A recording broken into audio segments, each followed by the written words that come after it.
ان کو نا تھوڑا موٹا کر کے لا. کہتے اماں جی آپ نے ہاتھ سے دیکھا ہے, صحیح ہے آپ پہن لے. کہتے میری اماں رو پڑتی, کہتے بیٹا بی بی کا زیور اس کا پردہ ہوتا ہے, تو مہربانی کر مجھے موٹا کپڑا لا کے دے تاکہ میں اپنے آپ کو چھپا کے رکھوں.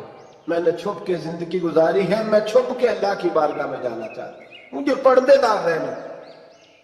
امام حسین رضی اللہ تعالیٰ عنہ کی شہادت کے بعد ان کا جھنڈا حضرت عبداللہ بن زبیر نے اٹھایا, انہی کا جھنڈا. یزید جب مر گیا تو مکے مدینے اور حجاز کے جو سارے علاقے تھے ان لوگوں نے حضرت عبداللہ بن زبیر کے ہاتھ پہ بیعت کی تھی, جو حضرت اسماء کے بیٹے تھے, جناب صدیق اکبر کے نواسے.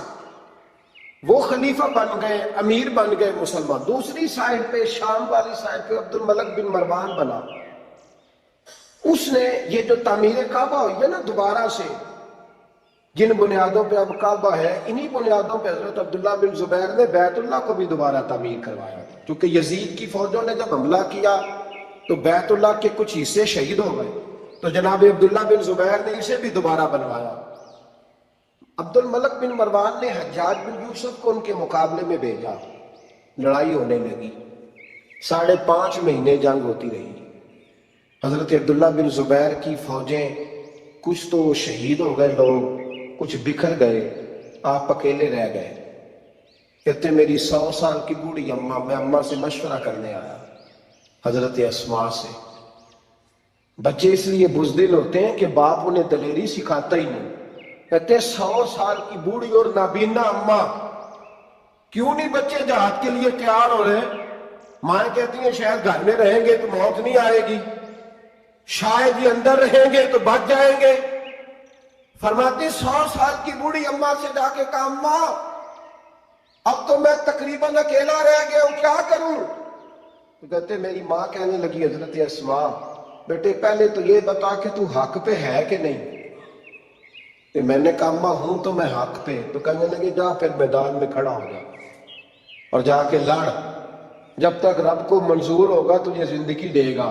اور بیٹا یاد رکھ جسے شہادت ملتی ہے اسے بھی اللہ کی مدد کے ساتھ ہی ملتی ہے, شہادت بھی اللہ کی مدد سے ملتی ہے, میدان میں جا. تو کہتے میں نے اپنی اماں سے کہا اماں یہ جو حجاج ہے بڑا ظالم ہے, سنا ہے جب کسی کو قتل کرتا ہے تو لاش کے ٹکڑے ٹکڑے کر دیتا ہے, دودھ سارا کاٹ ڈالتا ہے. تو کہتے ہیں میری اماں میرے کندھے پہ تھپکی دے کے کہنے لگی بیٹے بکرے کو صرف ذبح ہوتے وقت تکلیف ہوتی ہے, جب اس کھال اتاری جائے تو کوئی تکلیف نہیں ہوتی, جب اس کا گوشت بنایا جائے تو کوئی. تو بیٹے گھبرانا نہ, رہنا میدان کے اندر, دیکھنا میں تجھے بھاگتا ہوا نہ سنوں, جا میرا بیٹا اللہ تیری مدد کرے گا. حضرت عبداللہ بن زبیر کہتے ہیں میری ماں کی گفتگو نے میرے وجود کو فولاد کر دیا. فرماتے جذبہ جہاد میری اماں نے میرے سینے میں بھر دیا. جب میں نکلا میدان میں تو حضرت اسماء پھر پکارنے لگی, کہنے لگی عبداللہ یہ یاد رکھنا کہ تم اس کے بیٹے ہو جس کو میرے نبی نے اپنا حواری کہا تھا, اور نبی پاک نے تیرے باپ کو دنیا میں جنت کی بشارت دی تھی. اور یاد رکھنا کہ تیری دادی مصطفیٰ کی سگی پھپھی تھی, اور یہ بھی یاد رکھنا کہ تیرے نانا وہ ہے جنہیں دنیا صدیق اکبر کہتی ہے, اور یہ بھی ذہن میں رکھنا کہ تیری خالہ وہ ہے جو ام المومنین سیدہ عائشہ ہے. بیٹا جب میدان میں لڑنا تو اپنے خاندانی وقار کا ضرور خیال رکھنا, یاد رکھنا تم کون ہو, کس کے بیٹے ہو, کس کے بھانجے, کس کے بھتیجے, کس کے نواسے, خیال رکھنا. حضرت عبداللہ بن زبیر لڑے اور جب شہید ہو گئے تو حجاج بن یوسف نے ان کی لاش کو چوک میں لٹکا دیا, مکے کے چوک میں جہاں جنت المالا ہے, اس چوک میں ان کی لاش لٹکی. 14واں دن ہو گیا لاش کو لٹکے ہوئے, تو عبداللہ بن عمر گزرے, فرمانے لگے یہ دیکھو شاہ سوار لٹکا ہوا ہے, اور دیکھو 14 دن بیت گئے, اس کے وجود سے جب بھی کوئی سونگھتا ہے اسے میٹھی خوشبو ہی آتی ہے. اور عبداللہ ابن عمر فرمانے لگے خوشبو کیوں نہ آئے, اس کے وجود میں جو پہلی غذا گئی تھی وہ مصطفیٰ کا لعاب دہن داخل ہوا. 14 دن گزر گئے, حجاج نے پیغام بھیجا حضرت اسماء کو، میری بات سنو۔ آپ فرمانے لگی میں تو کسی کے پاس نہیں جاتی، اور میں سرداروں کو کیا سمجھتی ہوں، جا دوڑ جا۔ کہنے لگا میں زبردستی بلوا لوں گا۔ فرمایا طاقت ہے تو بلوا کے دیکھ، میں ابو بکر کی بیٹی ہوں۔ حجاج خود ملنے آیا اور آگے کہنے لگا میرے بارے میں آپ کا کیا خیال ہے؟ حضرت اسماء کہنے لگی خیال کیا ہونا ہے؟ نبی پاک نے فرمایا تو میری امت میں ایک کذاب آئے گا، ایک قاتل آئے گا۔ کذاب مختار سقفی تھا اور قاتل تو ہے۔ کہنے لگا تجھے پتہ نہیں چلا میں نے تیرے بیٹے کا کیا حال کیا؟ تو حجاج کہتے ہیں ایسا جملہ کا حضرت اسماء نے میری سوچ ہی بدل دی۔ میں نے کہا دیکھا میں نے تیرے بیٹے کا کیا حال کیا؟ تو حضرت اسماء کہنے لگی تو نے تو صرف اس کی دنیا خراب کی ہے، اس نے تو تیری آخرت خراب کر دی ہے۔ مجھے سمجھ نہیں آئی؟ تو نے دنیا خراب کی، اس نے تو تیری آخرت خراب کر دی، ابھی تو سمجھا نہیں؟ تو کہنے لگا اماں تو بوڑھی ہے، تجھے شاید پتہ نہیں کہ تیرے بیٹے کی لاش لٹکی ہوئی ہے۔ تو کہتے ہیں حجاج کہتے ہیں حضرت اسماء کہنے لگی شکر ہے اللہ کا، شکر ہے اللہ کا، میرے بیٹا لٹک تو گیا ہے پر کسی ظالم کے آگے جھکا تو نہیں نا، شکر ہے اللہ کا۔ کہنے لگی شاہ سوار لٹکے ہی ہوتے ہیں، جو شاہ سوار ہوتے ہیں وہ سواریوں پہ ہی ہوتے ہیں، حجاج جا۔ حجاج بن یوسف کہتا ہے جب میں باہر نکلا تو بڑی بڑی تلواریں میرا سر نہیں جھکا سکی تھی، پر حضرت اسماء کے جملوں نے میری گردن جھکا دی۔ لوگ مجھ سے پوچھتے تھے فاتح کون ہے؟ آپ کے عبداللہ۔ تو حجاج کہتا ہے نہ میں اور دوسروں کو تو ماننے کو تیار ہی نہیں تھا نا، کہتا ہے فاتح دیکھنا ہے تو وہ ابو بکر کی بیٹی اندر بیٹھی ہے، وہ سب سے زیادہ فاتح، وہ فاتح ہے جس کا حوصلہ جوان ہے، جس کے سینے میں ایمان کی قوت تگڑی، جو آج بھی ان اصولوں پہ قائم ہے جو مصطفیٰ نے دیے تھے۔ حضرت اسماء اپنے بیٹے کے شہادت کے 3-4 دن کے بعد ہی وصال کر گئی۔ 100 سال کی اسماء کا جب جنازہ اٹھا تو پھر دیکھا مکے کے لوگوں نے اور مدینے کے لوگوں نے کہ بادشاہوں کے جنازے میں اتنی خلقت نہیں آتی جتنی اس خاتون کے جنازے میں لوگ آئے، اور لوگ کہہ رہے تھے آج وہ خاتون دنیا سے گئی ہے جس خاتون نے اپنی زندگی کے 80 سال رسول اللہ کے دین کو دیے۔ بھائی یہ بات آج اس لیے ان کا ذکر، کیونکہ ان کا وصال بھی جمادی الثانی میں ہوا، اس لیے چھیڑا ہے۔ اپنے گھروں کے اندر ہم نے تربیت کا، بیٹیوں کی تربیت کا وہ والا ماحول بنانا ہے جو حضرت اسماء بنت ابی بکر کا تھا۔ ہماری بچیاں کہتی ہیں دکھ ہی بڑے تھے، غربت ہی بڑی تھی، ساری زندگی ٹینشن کی نظر ہی ہو گئی، ہم کیسے جوان ہوتے۔ وہ تو امیر گھر سے غریب گھر میں آئی تھی، غربتوں کی ٹینشن نے کبھی انہیں پریشان نہیں کیا بلکہ ان کے ایمان کو جلا بخشی، توانا رہی۔ جب مائیں حضرت اسماء جیسی ہوتی ہیں تو بیٹے حضرت عبداللہ بن زبیر جیسے پیدا ہوتے ہیں۔ اتنے تگڑے اور دلیر بیٹے پھر دنیا کو ملتے ہیں۔ اپنی بچیوں کی تربیت کریں۔ سارا دکھ روٹی کا ہی ہے، دولت کا ہی ہے، جائیداد کا ہی ہے، کھانے پینے کا ہی ہے، اور بھی غم ہے زمانے میں محبت کے سوا، کچھ اور بھی توجہ کریں بھائی۔ یہ تو ایک جوز ہے، تو ایک جوز ہے صرف زندگی کا، باقی ساری زندگی تو آگے بڑھی ہوئی۔ جو لوگ نیکی میں ابتدا کرتے ہیں ان کا شریعت کے اندر بہت زیادہ درجہ ہوتا ہے۔ جو پہلے آتے ہیں اور سبقت لے جاتے ہیں نیکیوں میں، اللہ اور اللہ کے رسول کی بارگاہ میں ان کے بڑے مرتبے ہیں۔ کچھ لوگ انتظار کرتے رہتے ہیں کہ سارے لوگ جائیں گے تو پھر ہم جائیں گے، سارے لوگ نیکی شروع کریں گے تو پھر ہم کریں گے۔ حالانکہ نبی کریم علیہ الصلوۃ والسلام نے فرمایا جس نے دین کے اندر کوئی خیر کا کام شروع کیا، جتنے لوگ اس کی اتباع میں اس کام کو کریں گے، اللہ تبارک و تعالیٰ ان سب کا اجر بھی شروع کرنے والے کو عطا فرمائے گا۔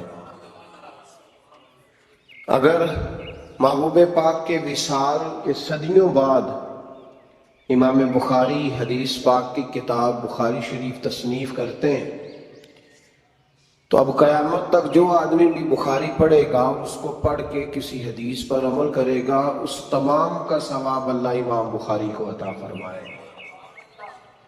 خیر کا کام کرنے میں جلدی کرنی چاہیے، آگے بڑھنا چاہیے۔